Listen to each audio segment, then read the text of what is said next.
નારદ આ પ્રમાણે દેવતાઓએ ભગવતીની જગદંબાની આરાધના અને પૂજન કરવું જોઈએ, જેથી તેમને દેવીના પરમધામની પ્રાપ્તિ સહજ બની જાય છે અને નરકની ગમે યાતનાઓની ભય અને સ્વપ્ન પણ રહેતા નથી.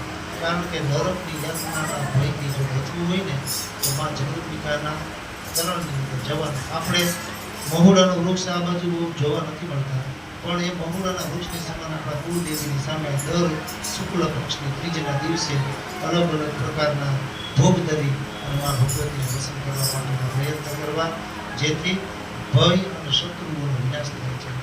માટે દેવીના ચરણની અંદર આપણે પોતાને સમર્પિત કરવું જોઈએ. આવી રીતના જન્મેજય મહારાજે વ્યાસજીને પ્રશ્ન પૂછ્યો. વ્યાસજીએ જે જવાબ એને ભેગા એ જ જવાબ ભગવાન શ્રી હરિ નારાયણે નારદ મુનિને કહ્યા અને સુક્ત નામના પુરાણે શોભતને ઋષિઓને કહ્યા છે. અને બધા ત્રણે અલગ અલગ જગ્યાએ એને આ બધું ભક્તોને સંભળાવવામાં આવ્યું, પણ ત્રણેયનો ઉદ્દેશ્ય એક જ હતો કે સર્વસ્વ અર્પણ દેવીને ભક્ત.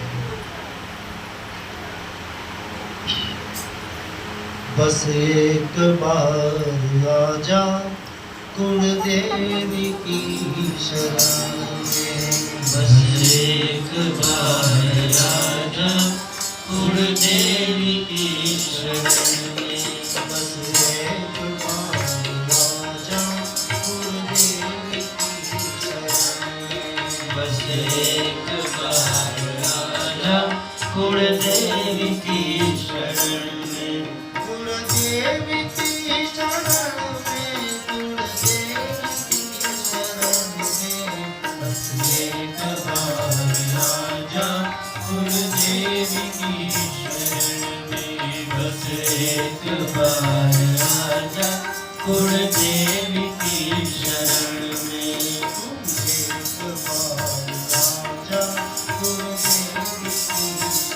में, तू एक बार आजा कुलदेवी की शरण